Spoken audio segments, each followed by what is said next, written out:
Alright, boss, this be your boy Scotty, and we're here for a review on Love and Hip Hop ATL Season 8, Episode 5. I done got off of work, and I'm about to get ready to go work out in a little bit, so I decided to go ahead and do this video right here and right now. Alright, so we're going to open this up with Tokyo. Now, last week, Tokyo Vanity, went off the damn hinges when Sierra was only giving her advice like a real friend would, okay? She doesn't want to hear anything from Sierra because Sierra, you know, laid up on the table and had some surgery done to get rid of her fat. So she meets up with Shay Mack's nutritionist, and she wants to know what can she do to get into a healthier lifestyle. Now, she's saying that for all these years, for the last 24 years of her life, she's always been a big girl. She's never had any health scares. She doesn't have high cholesterol. She's not in danger of diabetes or anything like that. But just because you've never had a health scare does not mean that you won't have one. You're 24 years old, so you're young, you know what I mean? So the chances are you're young enough to fight it, you know what I mean? But at the same time, you can't be too sure.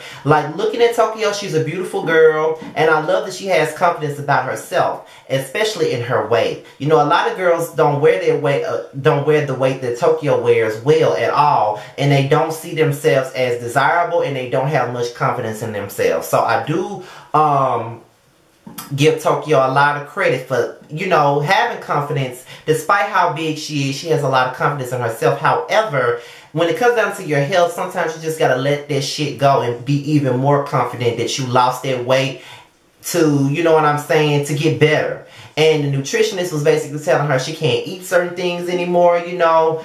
And she was like, I got to have my Capri Sun. Like, I got to do that. I just don't want to hear from nobody that laid on the table to have surgery. You know what I mean? And I don't think that she should downplay anybody that laid down on the table to have some surgery to get rid of their weight. I mean, it's all about the way that you do it. You know what I mean? Like, if you're going to lay down on the table, okay, cool. But you also have to know that you have to keep that shit up. Just because you laid on the table don't mean you got the easy way out. It may look like it was easy, but after you have that surgery, you still have to maintain it and keep it up. So, Tokyo, I don't think that you need to put any stock. I don't think you need to be throwing too much shade at people that may have had some surgery in order to lose weight. You may need it yourself. It may take a long time for you to get to where you need to be, and you might want quick results. So, I mean, who's to say that you may not want to go up under the knife and, you know, lose a little bit of weight and then continue to lose it in a more natural way? Who knows? I mean, but I don't think you should turn your nose up at surgery. I think everybody turns their nose up at surgery, at certain surgeries. And when it comes down to, like, gastric bypass or, you know, getting liposuction, I honestly don't see nothing wrong with it. Hell, because if I had the money, I'd get this little stomach of mine sucked out. It ain't even that much of a stomach. All I gotta do is wear a damn belt on my stomach and I could lose it, you know that. But that's why I'm going to the motherfucking track. You know, it ain't like I got a big ass stomach. You know what I mean? You see this? You know, it's a little good, but it ain't that bad, but I ain't used to it. You know what I mean? Like, the ass is good, the thighs is good, the legs is good, but I don't like the stomach poking out. But it is what it is, child. So, now we get into Shay Mack and her man, Made Man. I never heard of Made Man before in my motherfucking life, okay? So, that's her man. He's obviously a rapper, and now she's a DJ. Now, when we first met Shay Mack a couple of years ago, she was a rapper too, and she was thirsty to get on the song with Jocelyn Hernandez. That's the last bitch that I'd be thirsty to get on the motherfucking record with. But, you know, she said that there has been a lot of infidelity in the past. There have been family issues in the past. But now that she's had Ginger, you know, things have been much better between the two of them. And she's just trying to find her niche, okay? He's been making all the money. He's been doing shows. He's been doing this. He's been doing that. And she's just been at home with her daughter. But she wants to be back on the road as a DJ. And she doesn't know how he feels about that. So while he was gone, Shekinah came over. And they basically had a conversation about her work ethic. And Shekinah was doing the same thing I would have done. Encourage her to get her ass out and work for her money and get that coin, because it's not the way it used to be back in the gaps. You know how women used to stay at home and let the men make the money, the men bring the money home, they take care of the woman, they take care of the bills and all of that. In this day and age, I just feel like everybody should have a piece of the pie, honestly. Like, I don't give a damn. I don't care what relationship I'm in. I feel like if my dude working, then I need to be working too. You know what I mean? Like, I don't never want a soul to take care of me. I never want anybody to have any type of control over me to tell me what I can and can't do. You know, when people have that control and they want to, you know, take care of you and do this, it becomes a control thing sometimes. And I don't want that for me. Like, I'm always proud about making my own money. I'm always proud about doing for myself. I'm always proud to be able to buy things for myself, pay my own bills, pay for necessities that I need without having to, you know, lean on the next person for that. You know, when I first started working at Dollar General, I was like 24 years old. I had never worked a day in my life. I was always sitting at home all the time making videos. Wasn't getting paid for making videos at all. And my mother used to always say, oh, you don't have to work, blah, blah, blah. But after a while, I started getting older and I was like 24. And I was like, no, I got to get a job. And once I started working and got my own money, I never stopped. And even when I started getting paid from YouTube, I never stopped working. YouTube is just another source of income for me, something else for me to file on my taxes. Like, YouTube don't pay me that much, you know what I mean? But at the end of the day, it's a good cushion for me when I went, you know, every month. So, you know, it is what it is. You know, I literally just filed my damn income taxes two weeks ago. So, you know, I'm not really pressed about no money. So, it is what it is. So, I was all with Shekinah when she told Shay Mack she better go out there and get her money and get her bread. And I'm all about my money. So, it is what it is. I get you, Shekinah, 100%.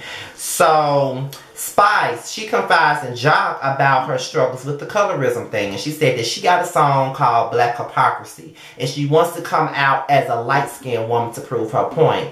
Now, I get her point, but I don't get her point. I don't think that she should bleach her skin to prove her point.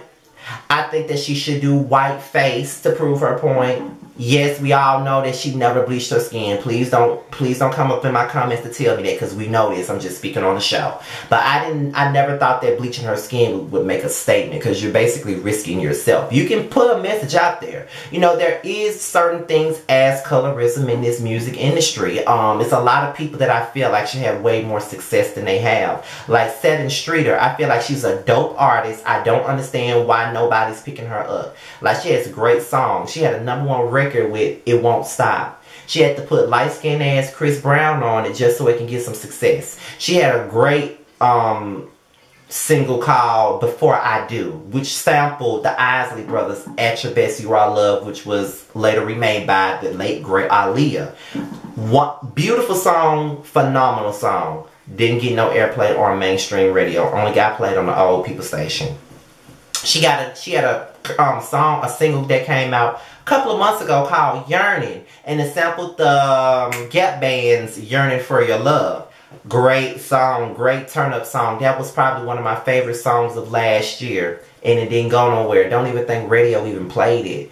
But you got somebody like Ella Mai, who is not even that talented of a singer to me. Like, I don't understand the big hype about her. I feel like if 7th Streeter did a song like Booed Up, it wouldn't have went nowhere. Or 7th Streeter would have did a song like Trip, it wouldn't have went nowhere. But Ella Mai did it and she done blew up. You know what I mean? Or Queen Naija. If 7 did a song like Medicine, it never would have got played on the radio. Like, that's just what I see. So there are certain issues with colorism, but there's a way to address it, and just bleaching your skin is not going to get the job done. And just like Young Jock said, you can be an influencer, or you can be a laughingstock. You got to pick which one you're going to be and want to be, basically. So, later on, Jock discussed his relationship with Kendra, with Scrappy, and Kirk. And he basically tells them, hey, that he's been in a relationship with Kendra, and this whole relationship is new to Scrappy, because Scrappy never knew that he was even in a relationship. And he was like, I feel like Cuz been lying to me, bro. I feel like he been lying to me. Yeah, nigga, he been lying to you. And he been lying about the overlapping of the relationship, because, you know, he was like, Kirk was like, well, did the relationships overlap? And Jock was like, yeah, they was overlapping, bro. They was really overlapping. Like, basically, you know, I was with her while I was with Carly. That's basically what happened. And so, they get into, you know, they was basically talking about the engagement party and how Kendra really want to go. And, you know, Kirk was like, you can't be hiding it from Carly because, you know what I mean, she might come out and blurt out some shit that you don't even want her to blurt the fuck out. And they know her. They know how Carly is and they know that shit is true. So Jock better take heed to that. Then they start talking about Kirk. And Kirk now wants to criticize Jasmine's parenting. And that's just something that I don't even agree with right now. And that's going to just go ahead and bring me to the scene after next, with Kirk going over to the house and talk to Jasmine's mom and her grandmother. But literally he know Jasmine was walking in, so now he wants to question her parenting and want to sit up here and say, well, I feel like I'm working my ass off and then you tell me that you need me to come and get Cannon because you got to go out and party. My thing about this, Kirk, you ain't even been up in Cannon's life that long. You didn't even want to claim the baby, and when you finally got the DNA results, you still didn't want to be around the baby like that. So you really got some motherfucking nerve to sit up here and try to be a father now when she's been raising a child by her damn self for a long time. You don't communicate with her. You don't really have that many dealings with her. So it's like you and Rashida want to sit up here and criticize her as a parent when y'all ain't been doing nothing to help her. So how the fuck can y'all, now that you in his life now, you want to sit up here and talk about how bad of a parent she is and you ain't took out no time with him, but you want to say, well, you know, at the end of it all, I spent a lot of money on Cannon. It ain't got nothing to do with the money, bruh. It ain't got nothing to do with the money. At the end of the day, you ain't been in that boy life like that, and dollar bills don't change that irrefutable fact, period. You ain't been in that boy life like that, so you really ain't got no right to be trying to sit up here and talk about somebody else's parenting. You ain't been a parent yourself in regards to Cannon, so pipe the fuck down. So Sierra and Shay Mack and Shakana, they at this little nutrition bar getting some smoothies, and then, you know, Tokyo walks into the building. Then next thing you know, Sierra and Tokyo get into it. It was pretty clear that there was a bunch of tension between Sierra and Tokyo because they almost got into a fight last episode. And, you know, Tokyo was like, I love Sierra, but I don't need that bitch to be picky with me. And, you know, Sierra ain't with the bullshit. I just feel like Tokyo is incredibly defensive for no reason. She's going off the hinges for no reason. She's coming at Sierra wrong for no reason. Sierra's only trying to look out for her best interest, honestly. And she just don't want to take the fact that she got a friend that's looking out for her motherfucking best interest. And that's just what it is. Like, that's what Sierra doing. She looking out for her best interest, and I honestly believe that she needs to just see that. She keep on throwing shade about being on the table when it was pretty clear that Shakana did it, Sierra did it, you know, they all did it. But that don't mean that that makes what they're saying even less factual, because it is factual. You do need to be healthy.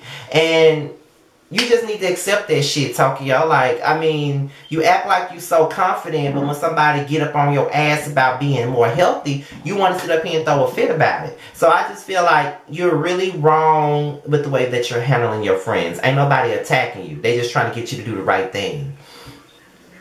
Mama D and Cece, they decide that, okay, Bambi finna have a baby. We don't want to bring the baby into no drama, so we're going to call the truce. And that's what they did. They called the truce and they went on to go see Bambi. Bambi didn't have her baby, and Bambi and Scrappy is happy as a motherfucker. And to be honest, I am so happy for Scrappy and Bambi, and I really feel like Bambi is the right woman for Scrappy, because she not gonna take none of his shit. She gonna put that nigga in his place, and that's what the fuck he needs.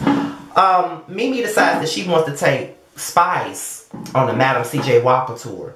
And just to give her some insight on what it means to be a black American. And I understood where she was trying to go, but that wasn't she ain't gonna see it that way. She already got what she wants to do out there. So Mimi, you just, instead of screaming at her, listen to the bullshit that's coming out of her mouth. Like, she does make some type of points, but the way that she's going about her point making is ridiculous. And that's why it's so hard to listen to what the fuck she's saying. But I'm still trying to figure out how the fuck did Spice get to be in the opening credits when you got a bitch like Sierra who helped carry the season, and a bitch like Tokyo who also helped carry the season last year, not in the credits. Mona, bitch, you full of it. I'm just saying. So Mimi comes over to Georgia Prune's pressed her pressed shop or whatever, and you know, Mimi started asking her about the whole Kirk and Jasmine thing, and you know, Rashida was basically saying, you know, it's a difficult situation, but you know, we're trying to get through it, we're trying to get past it, we're trying to let the kids bond, we're trying to do this and we're trying to do that, so it's hard, but we're getting through it. I just need for Kirk to be more involved. Then Spice goes live, and when she go live, Sierra looking at it, I think Shakana looking at it, Mimi and Rashida looking at it, they all looking at it, and Spice look like a whole white woman. And that's what the episode is. This episode was more of a filler episode. I really wasn't feeling it that much. But I think that the real shit gonna come next episode. But all in all, this season is still better than what we've been seeing from New York and Miami put together. So I could take one filler episode, but don't give me another one. Like get to the real shit, okay? But with that being said, y'all, this is my review on Love and Hip Hop Atlanta. Be sure to like, rate, comment, and subscribe, and share this video. And be sure to follow me on all of my social media. All of it is at the bottom. With that being said, you guys, I'm out of here. Talk to y'all later. Peace.